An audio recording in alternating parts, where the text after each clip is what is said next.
1922, c'est l'histoire de Roumains.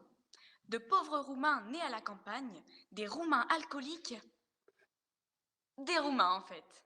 Un couple, Nicolae et Elena Ceausescu. Il est petit et en plus il a un nom gitan. Et elle est moche.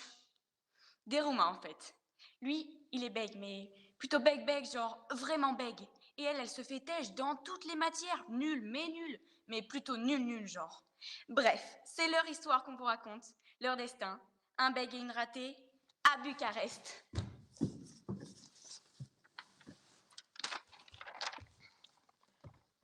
Nicolae court les rues de Bucarest. Il a 15 ans, mais il en fait 11. Il habite chez sa sœur, il est incapable de fabriquer ou même de ressemeler une godasse.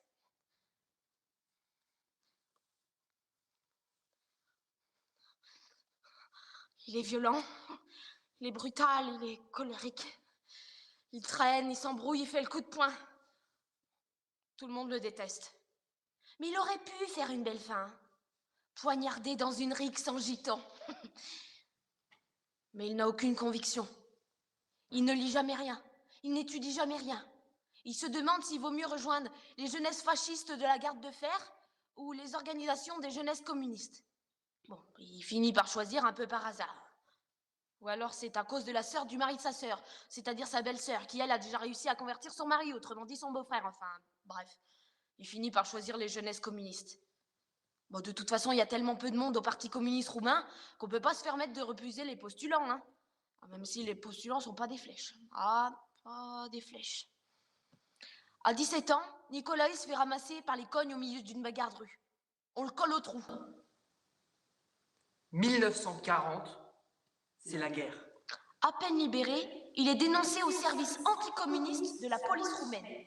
Il se retrouve de nouveau sous les verrous. Bon, ça règle pour lui la question qu'on fait des choix en temps de guerre. Et lui, il est le protégé des caïds.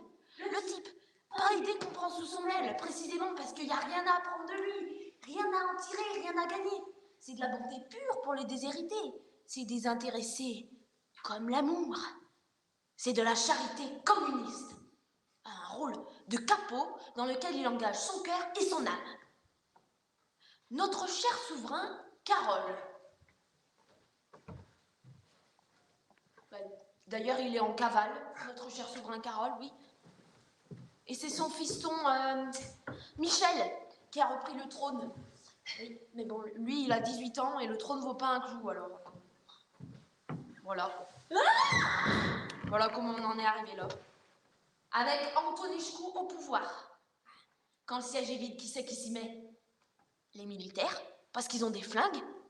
Ce bon général Antonescu, il a fait son putsch et il s'est fait nommer conducator. Conducator!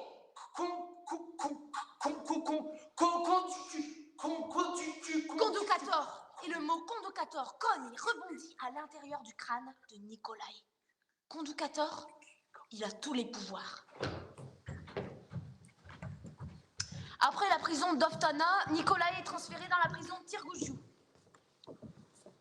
À Tirgugiu, il y a le chef, Georges au carré. Georges Youdej, un homme aussi large que haut, un homme carré.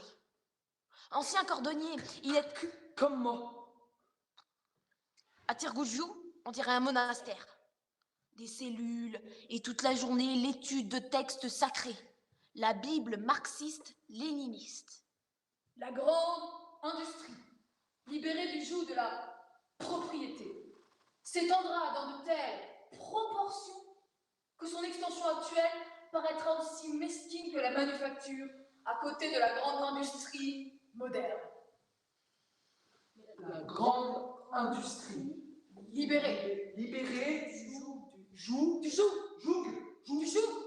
de la propriété s'étendra s'étendra dans de telles proportions que son extension actuelle paraîtra aussi mesquine que la manufacture à côté de la grande industrie moderne. S'étendra dans de telles proportions Ça commence à entrer en lui, hein. que son étendue actuelle apparaîtra aussi mesquine Ça entre parfaitement en lui, puisqu'il n'y a rien d'autre en lui. que la grande industrie.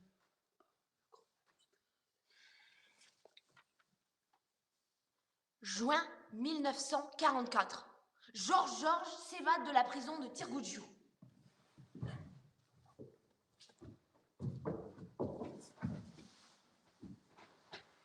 Et toi, t'es libéré.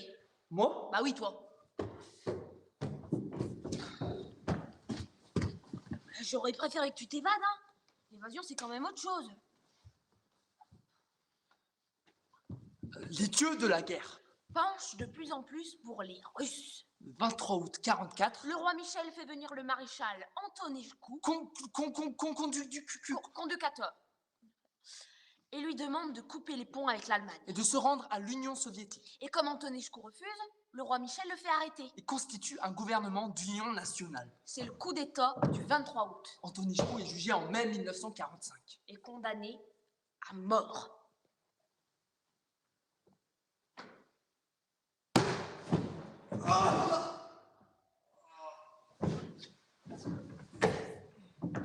Vous ne savez même pas tirer. Ah!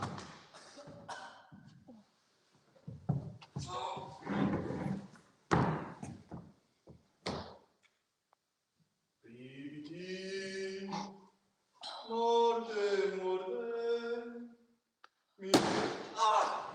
Moi j'aime beaucoup. Oh, la très belle mort, hein.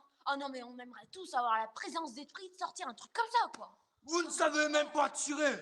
Vous ne On savez a même... compris, on a compris. Je crois que tout le monde a compris, hein. 21 ans après sa création, le Parti communiste roumain Qui jusqu'alors n'avait joué aucun rôle, ni dans l'histoire du communisme, ni dans l'histoire de la Roumanie. devient un parti légal et commence à recruter à tour de bras. Georges pense à Nicolaï et le nomme secrétaire des jeunesses communistes.